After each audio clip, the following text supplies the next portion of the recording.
За сайн бацгаана уу та бүхэндээ энэ өглөөний мэндийг хүргэе. За өнөөдрийн хичээлийн сэдэв маань нэгтлэн бодох бүртгэл хөтлөлт. За ерөнхийдөө бизнес төлөвлөгөө болон бизнес төслийн хамгийн чухал хэсгийн нэг бол яалтчгүй санхүүгийн төлөлт хэсэг байдаг.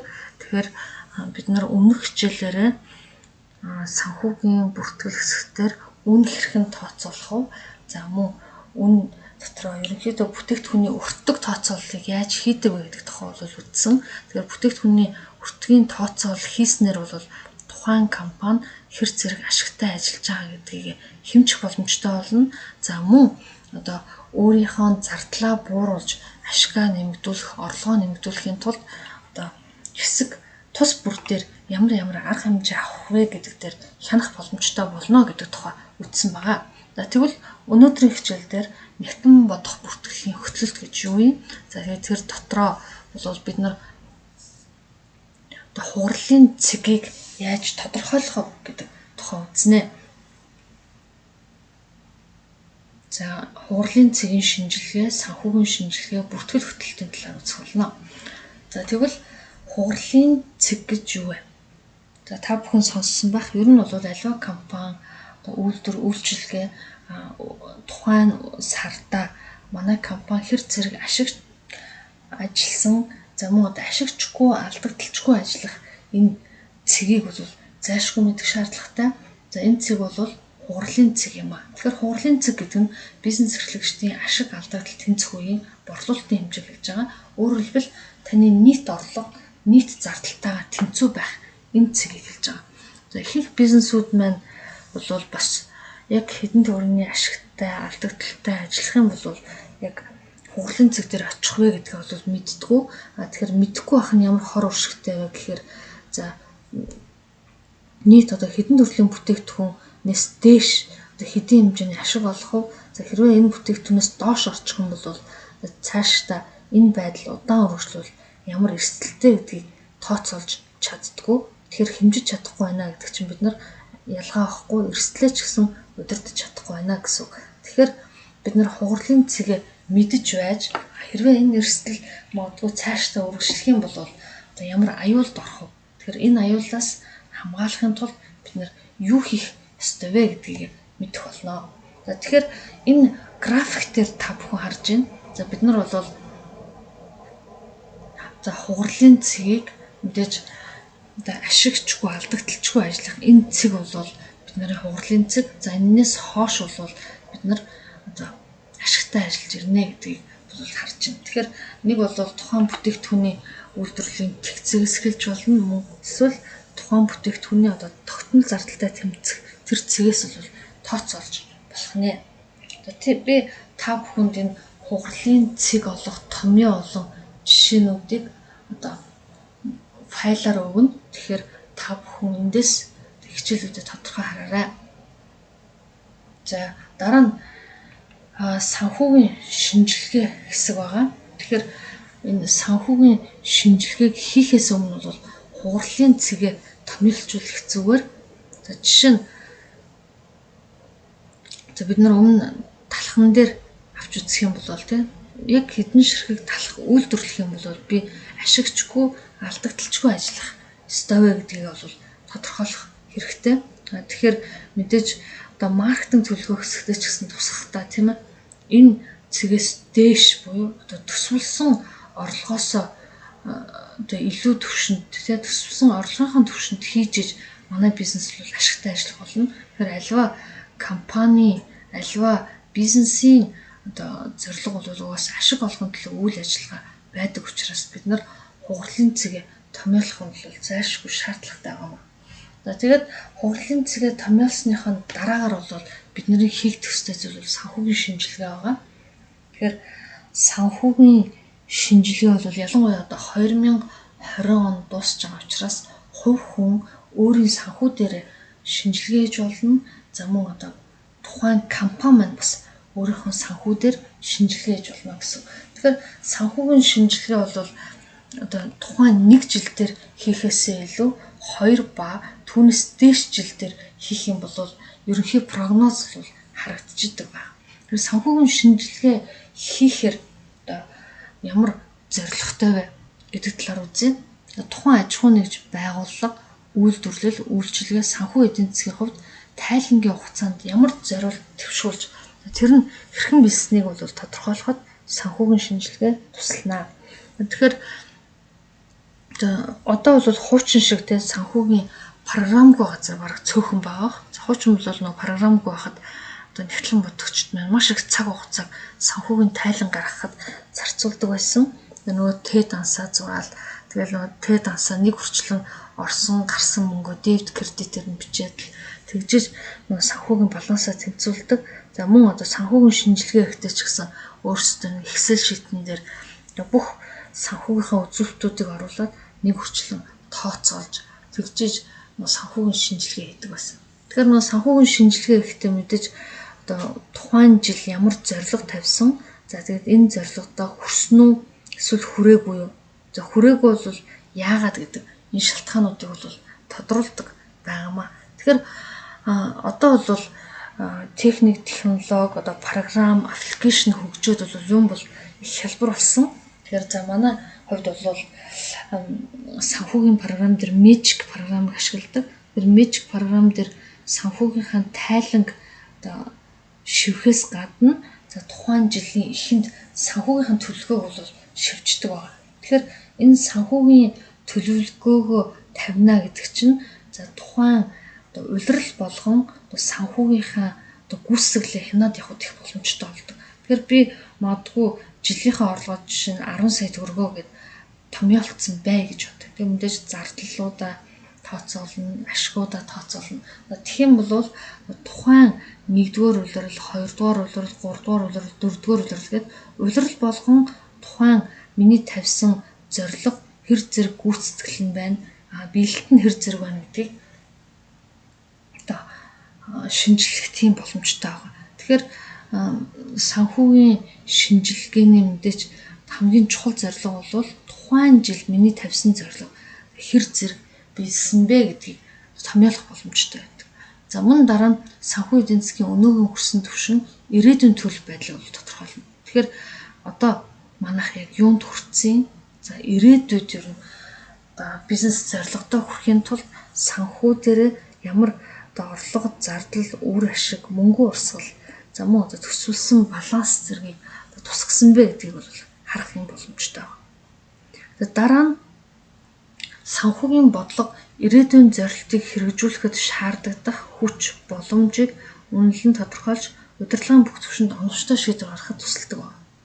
Тэгэхээр удирдлага бол мэдээж санхүүг цаашдаа хөрөнгө оруулах уу эсвэл хямрах уу гэдэг энэ шийдвэрийг бол гаргаж идэг.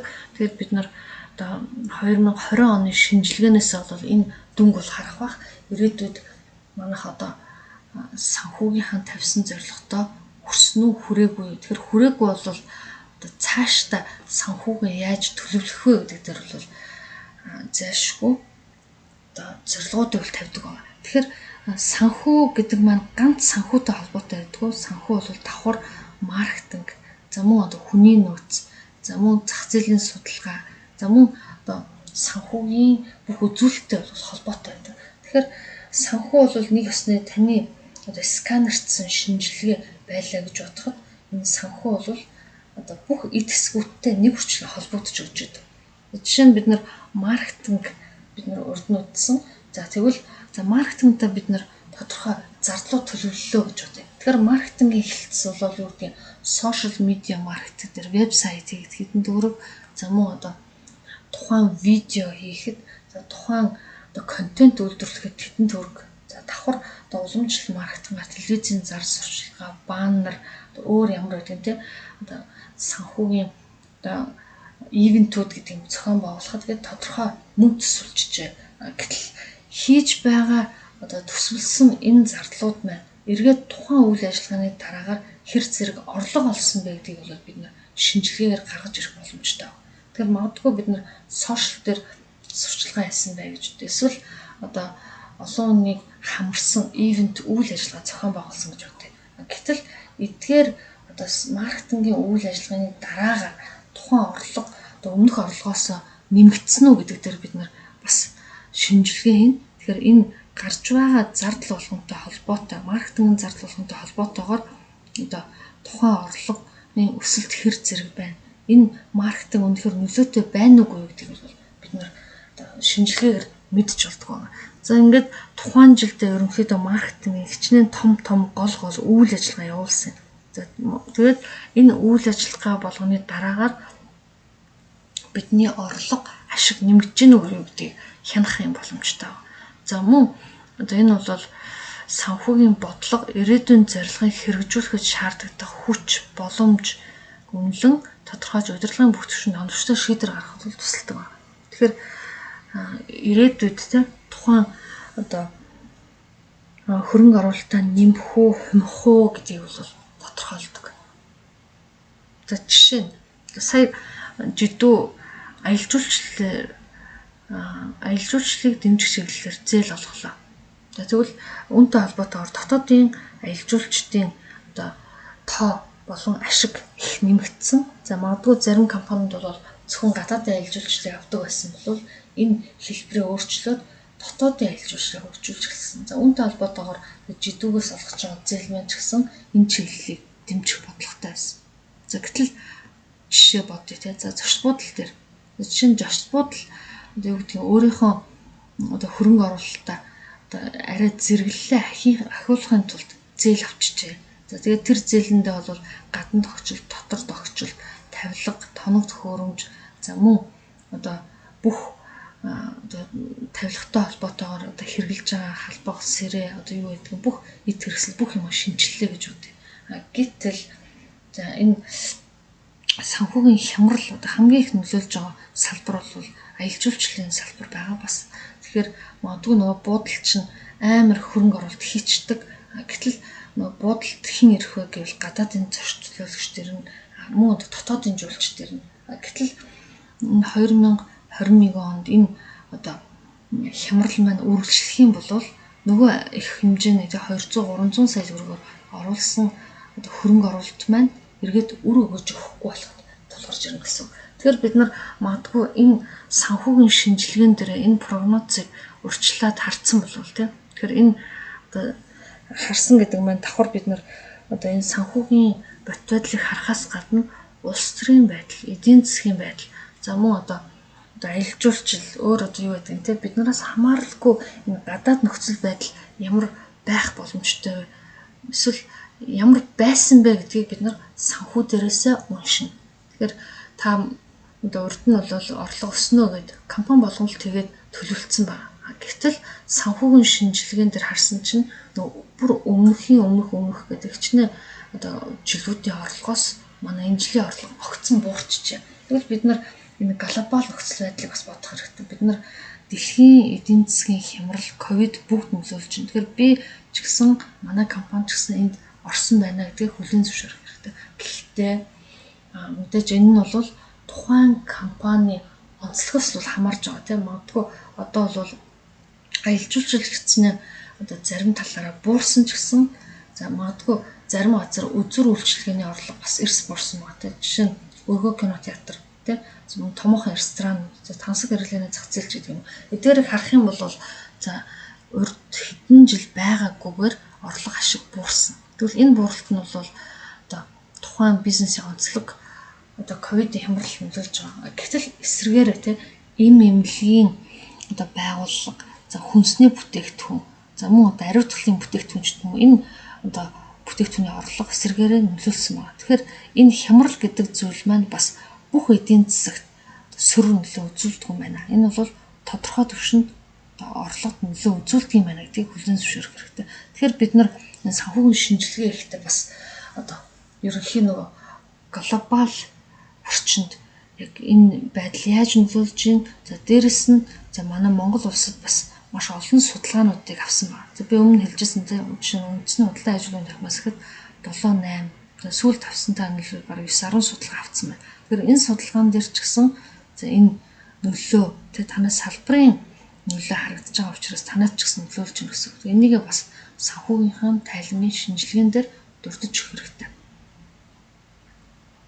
За аж ахуйн нэгж байгууллагууд нь улирал жил санхүүгийн тайлбарын шинжилгээ хийхдээ энэхүү үйлчилсэн аргачлалыг үндэс болгохын хамт үзүүлэлтийг өөрийн үйл ажиллагааны онцлогт нэмж болон өөрчилж болно гэж байна. За тэгвэл би та бүхэндээ тухайн санхүүгийн шинжилгээ ихэд ямар арга гаргачил хэрэглэдэг юм бэ гэдгийг өгөх болно. Тэгэхээр энэ санхүүгийн шинжилгээ нь мэдээлэл хэрэглэгчдийн нэн шаардлагатай мэдээлэл олж авах туслах зорилгоор санхүүгийн тайлангийн шинжилгээг дараах аргачлалын дагуу хийж гүйцэтгэв. Үүнд энэ бол хөрөнгө үр төлбөрийн эзэмшигчийн өмчийн бүртгэл динамик шинжилгээ, төлбөрийн чадрын шинжилгээ, санхүүгийн доктортой байдлын шинжилгээ, эргэц, бүтээмж, үндсэн өрөнгө, орлого үр дүн, ашигт ажиллагаа, зах зээлийн эд хүчил, мөнгө урсгалын гэх мэт маш олон шинжилгээнүүдийг хийдэг байх нэ. Тэгэхээр бид нар магадгүй орлогын шинжилгээ, зардлын шинжилгээ, орлого зардал, үр ашигын шинжилгээ гэж мэддэг. Тэрнээс цааш бас мэдэхгүй байж магадгүй. Тэгвэл та бүхэн энэ 10 төрлийн шинжилгээг хийдэг байх нэ гэж мэдэх хэрэгтэй. За ингээд би та бүхэнд энэ шинжилгээнүүдийг та бүхэн өөрөө бие дагаа судалж болно. За мөн та бүхний өгөх файлаар өгөх материал дээр бол энэ шинжилгээнүүд бас байгаа. Тэгэхээр энэ шинжилгээн дээрээс үндэслээд та бүхэн ирээдүйд ямар санхүүгээ төлөвлөхөө гэдэг дээр бол харж болно. За энэ дээр тодорхой зарим зүйл дээр бас жишээ олгож тайлбарлая. За үр төлбөрийн шинжилгээ. За сүүлийн үед статистик судалгаа та бүхэн хараарай. Тэгэхээр ерөнхийдөө маш олон компаниуд бүтээгдэхүүнийхээ өрөө төлж чадахгүй болсон. Энэ бол эсрэгээр авалгаа авч чадахгүй болсон. Тэгэхээр ихтгэлцлэр байдаг юм уу? Эсвэл хуулийн өрөөнд зарим компаниуд түнш байгууллагуудаа болон бусад байгууллагууд зээл өгсөн байдаг. Гэтэл нөгөө зээлээ тухайн компани бас дахиад дараагийн компаниас зээл авсан ч гэдэг юм. Ингээд тухайн зах зээлийн нөхцөл байдал, тухайн компани чадвараас хамаарат үр төлбөрийн байдал нь өөрчлөлт орчиж байгаа гэсэн үг. Тэгэхээр өмнө нь бол үр төлбөрөө тухайн үед нь барагдуулагдсан чинь сүүлийн хэдэн жилийн хямралаас болоод маш олон компаниуд үр төлбөр нь бол өндөр гарцсан тийм. Дээрэс нь авалга нь өндөр гарцсан тохиолдол байна. Тэгэхээр энэ дээрээс бол шинжилгээ ихтэй ер нь тухайн авалгыг бид нэр авах боломжтой байна уу юу? Эсвэл зээлээ төлөх боломжтой байна уу юу? За хэрвээ авалгаа авч чадахгүй бол энэ найдваргүй авалга болох хэрэг боломжтой байна уу гэдгийг харж үзэх хэрэгтэй. Тэгэхээр зарим компанид бол нөгөө авалгаа авч чадахгүйс болоод хууль шүүхэд хандсан. За хууль шүүхэн ч гэсэн нөгөө компани маань бүр орлогоо хязгаарч төлөх боломжгүй болцсон ч гэдэг юм. Ийм эмгэлэлтэй зүйлүүд их гарч байгаа учраас бид нар цаашдаа юун дээр анхаарах вэ гэхээр альва компанид борлуулалт хийх гэж байгаа бол маш нарийн яг бүтээгдэхүүнийг авах юм гэрээг маш нарийн тусах хэрэгтэй. Тэгвэл зарим хүмүүс бол юу гэдгийг амар гэдэг юм эсвэл ихтгэлцлэр шууд өгснөөсөө болоод энэ дээр алддаг байгаад байгаа. Тэгэхээр энэ төлбөрийн чадрын хувьд манайх хэр зэрэг цаад компани маань ихэр байгаа тийм. За мөн доктортой байдал бас ямар байна гэдгийг авч үзэх хэрэгтэй. За энэ бараа материалын хэрэгцээ шинжилгээг бол бас зайлшгүй шаардлагатай. Бид нар энэ манайд байгаа бараа материал маань хэд хоноод зарагдаж байна. Аль бараа материал дээр их удаж байна гэдэг дээр бид нар шинжилгээ хийгээсээ болоод агуулхад тэр олон төрлийн бараа маань хэр зэрэг байна гэдгийг бол анзаардаг байна. Тэгэхээр энэ шинжилгээг хийх гэхээр компаниудад юу хамгийн нарийн тулгарч байна вэ гэхээр нөгөө санхүүгийн бүртгэл хөтөлт байхгүй байдаг. Нөгөө юу гэдгийг агуулхад ч нэгшний төрлийн бараа бүтээгдэхүүн байна гэхээр эзэн өөрөө мэддэггүй.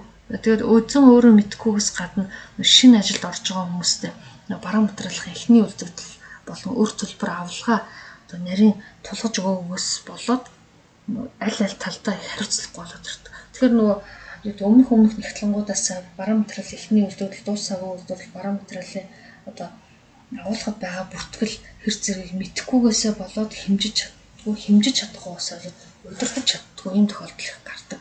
Тийм учраас та бүхэн бас энэ ажил бага байгаа энэ цаг үеийг ашиглаад юуны өмнө өөрт байгаа зүйлүүдээ бол яах хэрэгтэй гэхээр бүртгэх хэрэгтэй. Бүртгэсний дараагаар бол бид нар шинжилгээ хийхэд хялбар болно. За мөн одоо бүтээмжийн шинжилгээ байна.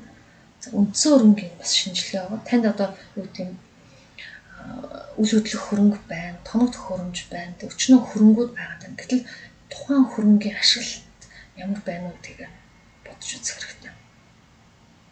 Яг тэгэхээр жишээ нь миний хувьд за жишээ нь өөр төр шинжилгээ авал за юу гэдэг сургалт заахад жишээ нь онлайн сургалт заахад бол юу хэрэг болж байна гэхээр компьютер хэрэг болж байна. За компьютертай холбоотой утас ч гэдэг юм уу те камер ч гэдэг юм уу. Тэгэхээр модгүй над жишээ нь 5 сая төгрөгийн одоо тоног төхөөрөмж байна гэж бодох юм бол тухайн жилд хэдэн төгрөгийн орлого олсон, ашиг олсон. Тэгээ эндээсээ хамаарат үндсэн хөрөнгийг би хэр ашиглаж байна гэдэг ашиглалт гараад ирдэг. Тийм. Тэндээсээ би одоо яг өнгөрсөн жилүүд ямар байсан. За би тоног төхөөрөмжөө сайжруулснаар миний орлого яаж өссөн бэ гэдгийг бол харж болно. Тэгвэл үүнтэй адилхан танай компани хувьд те хөрөнгөө хэр зэрэг ашиглаж байна. За мөн одоо байгаа тоног төхөөрөмжөө хэр зэрэг ашиглаж байна. Энэ тоног төхөөрөмж чинь танд одоо нэмж авснараа хэр зэрэг орлого оруулсан гэдэг дээр шинжилгээж болох нэ. За ингээд энэ шинжилгээнүүдийг хийсэн дараа бол орлого үр дүнгийн шинжилгээ бас хийн. За энэ бол за Excel дээр харуулхад бол маш энгийн байдаг. Одоо жишээ нь өнгөрсөн 3 жил буюу 2018, 19, 20 онд миний орлого өссөн үү гэдгийг би ялбархан харчиж болно. За үүнтэй хамааралтай ашигтай ажиллаж байгаа үгтэй ашиг, орлого, зардал зэргийг бол харчиж болно. Тэгээ бас задлаад тий түрээсийн зардал, цалингийн зардал, за мөн одоо үйлдвэрлэлийн тогтмол зардал, хувьсгал зардал ямар байгааг харчиж болно. За тэгээд зах зээлийн идэвхжийн шинжилгээ, мөнгө урсгалын шинжилгээ маш олон шинжилгээнүүд байгаа. Тэгэхээр би та бүхэн материал өгөх гол шинжилгээнүүдийг бол өгч нь. Тэгэхээр одоо энэ маш олон төрлийн шинжилгээг бол одоо та бүхэн өөрсдөө хайж олоод энийг бол хүсэх юм бол одоо хөрөнгө болгон дээр гаргах ийм боломж байгаа шүү.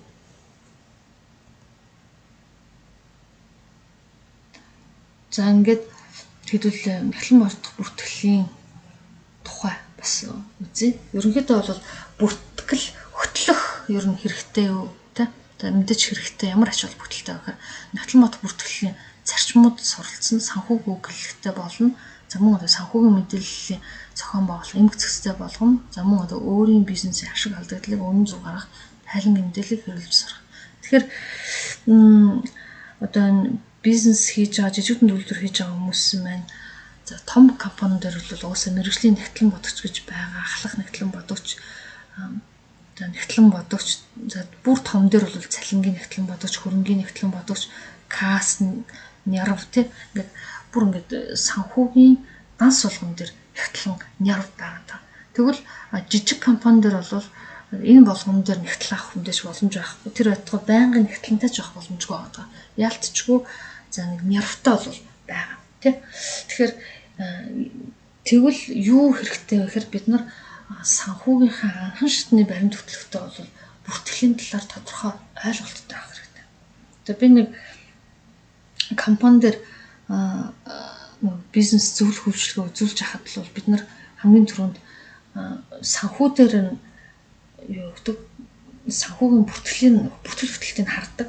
Тэгээд тэр хөтөлтийг харахад бол үнэхээр замбраг байсан. Ер нь нэлээд хэдэн компани дээр ер нь очсон компани бараг 60-70%, бараг 80% ч юм уу тийм байсан. Тэгэхээр бид нар бүтгэл хөтөлтийг бол бүр сайн хэрэгтэй. Одоо та жишээ нь кассын дэвтэр дээр өчөж байгаа тийм кассын дэвтэр дээр орлого зардлаа өдөр тутам хөтөлж байгаа тийм тухайн өдөр хэдэн төгрөгийн эхний үлдэгдэлтэй байсан, ямар төрлийн орлого олсон, ямар төрлийн зардал гарсан. За тухайн өдөр эцсийн үлдэгдэл юу юм гэх. Тэгэхээр энэ бол яг ерөнхий журнал дээр бичиж байгаа энгийн бичлэлт боловч бид нар тухайн зардал юунд гарч байгаа гэдэг бол нарийн мэдэх буюу одоо санхүүгийн үг хэллэгээ хэлэх хэрэгтэй. Орлого гэж юу юм те зардал гэж юу юм.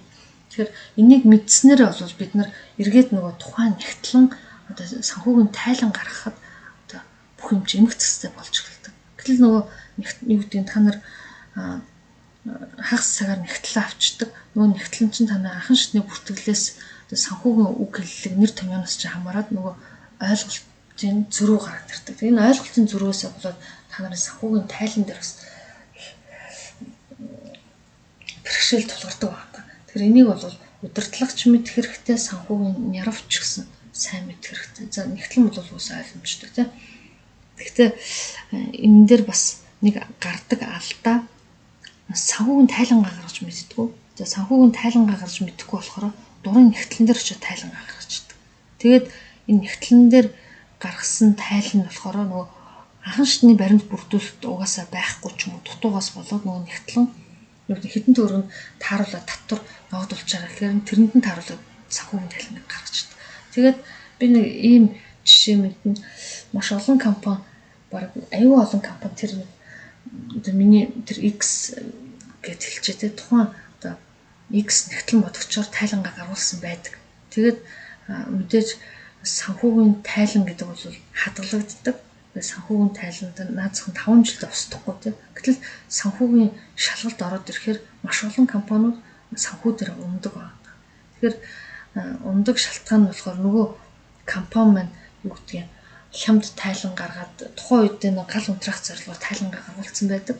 Гэтэл одоо юу гэдгийг өөрийнхөө мэдлэггүйгээсээ болоод хичнээн сая төгрөгөөр одоо торгуулдаг ийм тохиолдол харагддаг. Тийм учраас бид нар санхүүгийнхаа нэр томьёо тий хөтөлтийг бол сайн ойлгох хэрэгтэй юм байна. Одоо жишээ нь наад зах нь ойлгогддог тий борлуулалт. Борлуулалт гэхээс борлуулалт орсон за авлага орсон тий жишээ нь орж ирсэн орлого бол янз бүрээр орж болно. Тий авлага орсон байж болно. За бус байдлаар орлого орсон байж болно. Тэгтэл бид нар орж ирсэн орлогоо одоо тухайн бүтээгдэхүүн борлуулсан орлогоч байсан орлого гэдэл авлагаар орж ирсэн ч орлого гээл эсвэл банкнаас авсан ч орлого гээл биччихдэг. Тэгэхээр бид нар энийг ойлгох хэрэгтэй тий. Жишээ нь авлага орж ирсэн бол бусад зээл өгчихсэн. Тэгээд нөгөө зээлээр авсан барааны маань орлого орж ирлээ гэвэл авлага орж ирлээ гэж биччихсэн тий. За мөн одоо бусад орлого орж ирсэн байж болно. Бизнестэй ямар ч холбоогүй мөртлөө хин нэгэнд танд өгсөн ч гэдэг юм уу тий. Тэгвэл энийг бусад орлого хэсэгт бүртгэх хэрэгтэй. За ингэх юм бол нөгөө мөнгө чинь орлого хэсэгт зөв бүртгэж эхэлнэ гэсэн. За зардал байна тий. За зардлууд бол бид нар өмнөх нөгөө хүртэг гэсэн хичээлээр үзсэн тий. Шууд зардлуу, шууд бус зардлуу, за тэрэн дотор хамаарал борлуулалтын зардлуу, удирдлагын зардлуу, түүхийд материалын зардлуу, цалин уу тий, түрээсүү, за цахилгаан, дулаан, ус, интернет гэдэг энэ бүх зардлуудаа ялгаж бичих юм бол санхүүгийн тайлан гаргахад эргээд нөө балансыг чинь очих замыг нь зөв заагаад өгч гэсэн. Тэгэхээр бид нар энэ зардал гэдэг ойлголтуудаа бас нэр томьёог нь сайн бичих хэрэгтэй. Би нэг нярвын тайлангаас харж ирсэн. Тэгэхээр нөгөө нярв маань болохоор юу гэдгийг нөгөө жижиг нүүлтэр хийж байгаа компани маань удирдлагууд бол дандаа хувь хувьсгал хоёрын хвчлээ холигдсон явж идэг. Тэгэнгүүт юу гэдгийг за хүүхэд маань гинтийн мөнгө хэрэг боллоо. Эсвэл гэртээ нэг юм авах боллоо гэх юм бол шууд өөр төр хвчүүлээд авчдаг. Тэгээд нөгөө нярваас сууд энэ яасан мөнгө юун зарцуулсан түүхэд материал авсан юм уу яасан гингүүт мэдэхгүй. Захирал үг гэл авсан. Тэгээд захирлаас нь асуухаар бас сандгүй харин яалаа өөртөө авчлаа. Тийм боллоо гэдэг. Тэгэхээр энийг ч гэсэн зөв хөтлөх хэрэгтэй.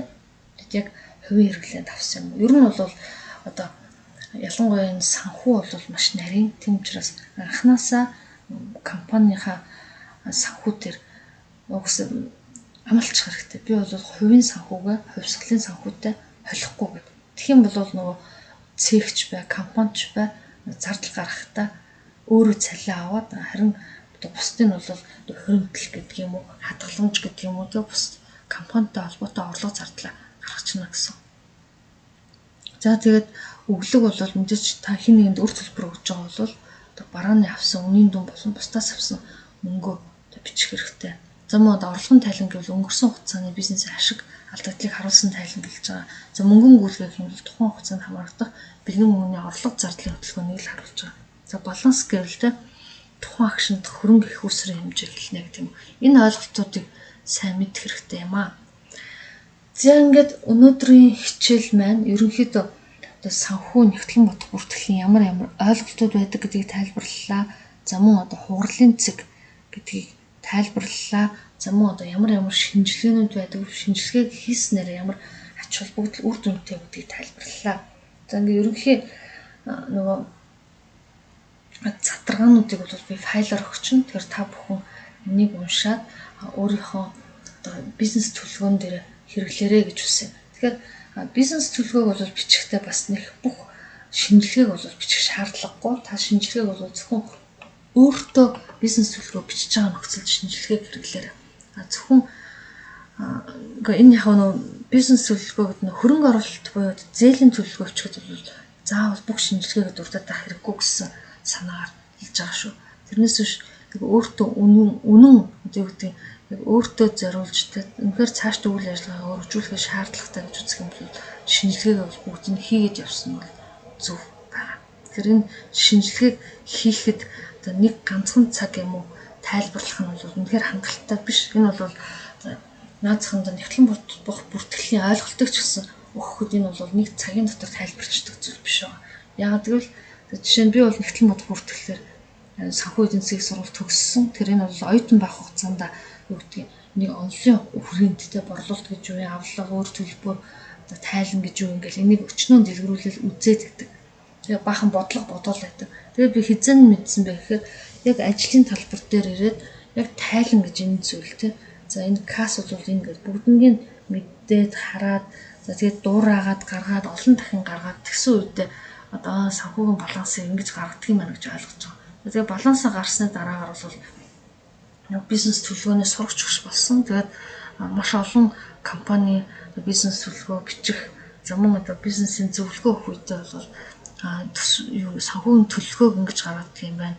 Шинжилгээ гэдэг нь ийм байна гэдгийг бол ойлгож тэрийгэ хийж одоо энэ чадруудыг бол олж авсан байна. Тэгэхээр ер нь бол бас нэгтлэн бодогч болгон санхүүгийн шинжээч байдаггүй шүү гэж бас хэлмээр байна. Тэгэхээр ялангуяа дөнгөж төгссөн хүмүүс бол дөнгөжл санхүүгийн тайлан гаргахаа мэдхээс биш яг нөө санхүүгийн менежмент талдаа бол тэр болгон иршээг байдаг. Онлын хувьд бол мэддэг ч гэсэн яг бодит байдал дээр бас тэр санхүүгийн шинжилгээнээс уншаад санхүүгийн төлөвлөгөө гаргахтаа бол тийм хангалттай биш байдаг шүү. Тэгэхээр энэ ур чадварт ялгаа авахгүй нөгөө маркетингийн ур чадварт суралцах хэрэгтэй. Нэг өдөр суралцах нь хангалттай биш гэдэг шиг те санхүүгийн чадвар ч гэсэн суралцах хэрэгтэй. Тэгэхээр бид нар энийг бол өөрөө жишээ хараад өөрийнхөө жишээн дээр буулгаад тэр зүйлийг дахин давтан хийж одоо өөрийнхөө болгон шүү. Тийм учраас нэг дахин хийгэрээ гэж зөвлөё. За бизнес төлөвлөгөөнд бол яалтчгүй орлогын төлөвлөгөө, зардлын төлөвлөгөө, орлого зардал, үр ашигын төлөвлөгөө, мөнгө урсгал, хуримтлалын ашиг тийм энэ зүйлийг бол заашгүй тусгах ёстой. За тэгээд энэ загварууд болон загвар файлыг бол би бас дахиж өгнө. За тэгээд энэ сургалтаар авсан мэдлэгээ та бүхэн дор нь хэрэглээрэй гэж хүсье. Тэгээд хэрэглэхгүй бол мартагддаг. Бид нар одоо бол мэдээллийн 900-д амьдарч байгаа. Бид нар маш олон мэдээллийг маш олон суугаар хүсгэл юм бол та ямар мэдээллийг интернетээр авах боломж дүүрсэн байна. Тэгэхээр танд одоо энэ сургалтаар дамжуулаад олгож байгаа энэ 10 удаагийн 10 өдрийн энэ хичээл маань ч гэсэн амар хичээл дуусч байгаа юм шиг харцсан. Энэ хичээлүүд маань бол дор нь өгж байгаа мэдээллүүдээ сайн өөрийн болгоорой гэж хүсье. За ингээд өнөөдрийн хичээл маань энэ хүрээд дуслаа. Та бүхнийхээ ажилд амжилт хүсье. Баяртай.